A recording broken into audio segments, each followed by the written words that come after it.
Recuerda que la electricidad es peligrosa y puede ser mortal. Debes estar calificado y ser competente para llevar a cabo cualquier trabajo eléctrico. En este vídeo voy a utilizar los códigos de colores europeos que pueden diferir de tu normativa local.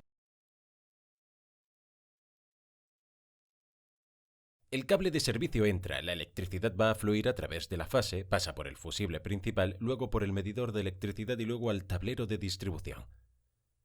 El fusible principal o de servicio se encuentra en el cabezal de servicio o en un recorte.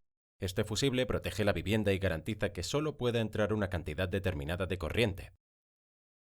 Por ejemplo, en el Reino Unido es típico tener un fusible de entre 60 y 100 amperes. La compañía de distribución de electricidad también puede retirar este fusible para aislar la propiedad. Puede hacer esto, por ejemplo, para sustituir el medidor de electricidad.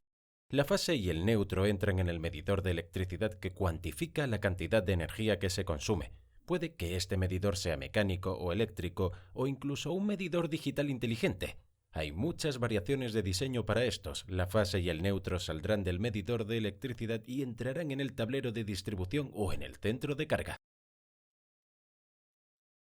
El tablero de distribución o centro de carga varía en tamaño dependiendo del tamaño de la propiedad y de cuántos circuitos se controlan. Dentro del tablero de distribución tenemos primero el interruptor principal o el interruptor principal de doble polo de aislamiento. Este controla el suministro de electricidad al resto del tablero de distribución y por tanto a todos los circuitos que alimentan la propiedad. Este interruptor no es automático y debe ser accionado manualmente para cortar la electricidad. Desconectará tanto la línea de fase como la de neutro. Los cables suelen entrar en el interruptor principal por las terminales de la parte superior. En la parte inferior encontramos el cable neutro que se conectará a la conexión del bloque neutro. Podemos encontrar uno o más cables de fase para alimentar los RCD.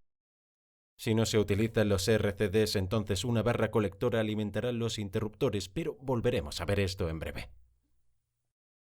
La línea de fase entra en el RCD o dispositivo de corriente residual. De nuevo, suele entrar por la parte superior. Este interruptor RCD controla constantemente la corriente eléctrica. Verifica si la corriente en la línea de fase es igual a la corriente en la línea neutra. Si estas dos corrientes no son iguales, entonces hay una falla eléctrica. Entonces el dispositivo cortará rápida y automáticamente la corriente a todo lo que pase por el interruptor. Normalmente un RCD interrumpe el circuito si mide una diferencia de 30 mA, ya que todo lo que supere esta cifra es peligroso para las personas. Si tocas un cable por corriente y la electricidad fluye a través de ti hacia la Tierra, entonces la corriente evita el cable neutro, por lo que las corrientes de la fase y el neutro no serán iguales. Se dará cuenta de ello y cortará el circuito para reducir el riesgo de descarga eléctrica o muerte.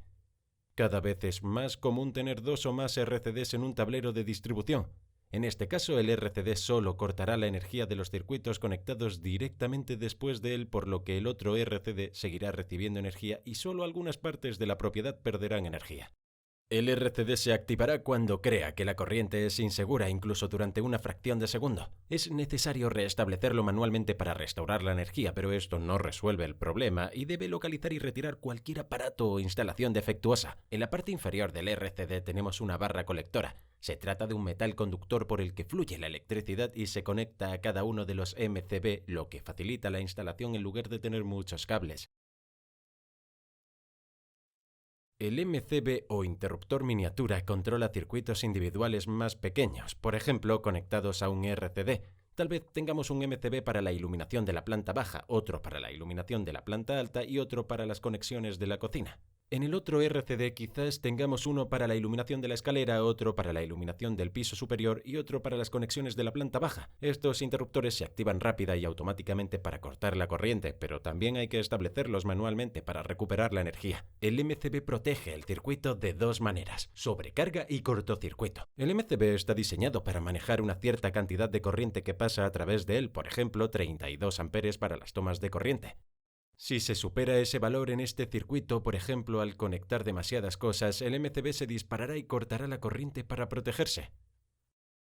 La otra protección que ofrece es la de cortocircuito. En caso de cortocircuito, por ejemplo, el cable vivo toca el neutro. En ese caso, el circuito se puentea y puede producirse un aumento grande e instantáneo de la corriente.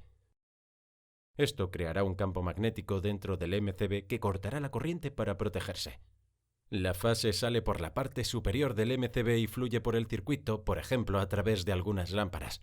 A continuación, vuelve a través del cable del neutro y al bloque del neutro. Todos los circuitos hacen esto con la fase saliendo del interruptor automático y dirigiéndose alrededor de la propiedad y las líneas neutras volviendo y encontrándose en el bloque neutro. El bloque neutro se conecta entonces al RCD que verifica si la corriente que entra es igual a la que sale. El neutro pasa entonces del RCD al bloque neutro principal y de ahí al interruptor principal, que está conectado al medidor eléctrico y al cabezal de servicio. Así, la electricidad puede fluir desde la línea de fase de distribución principal hasta el cabezal de servicio y el fusible principal. A continuación pasa por el medidor de electricidad y llega al interruptor principal de tablero de distribución. Luego pasa por el RCD a lo largo de la barra colectora y llega al MCB. A continuación fluye alrededor de los circuitos separados del MCB. La electricidad puede regresar a través de las líneas de neutro y a los bloques de neutro. A continuación fluye a través del RCD y vuelve al bloque principal. Desde allí vuelve al interruptor principal y luego al medidor de electricidad. A continuación pasará por el cabezal de servicio y el fusible y volverá a la línea neutra de los cables de distribución principales.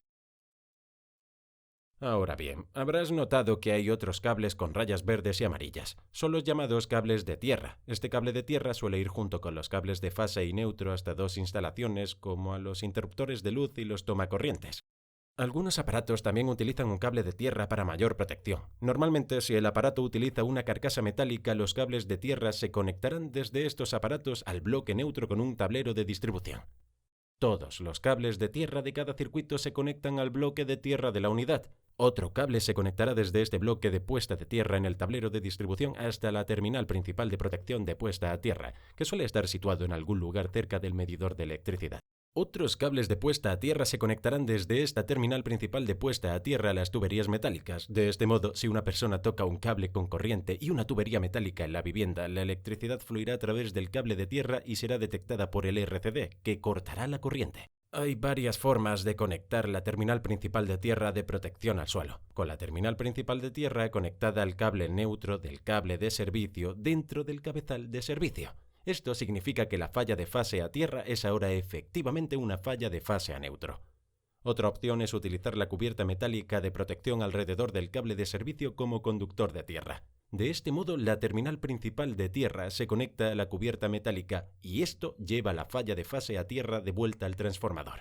La otra opción, que es cuando el suministro eléctrico no proporciona una vía de tierra. Entonces, la terminal principal de tierra se conecta a una varilla de electrodo que se instala en el suelo y proporciona una ruta de tierra directa. Bien, eso es todo por este vídeo, pero si quieres seguir aprendiendo, consulta uno de los vídeos que hay ahora en pantalla y te espero en la próxima lección. No te olvides de seguirnos en Facebook, Twitter, Instagram y por supuesto en engineeringmindset.com.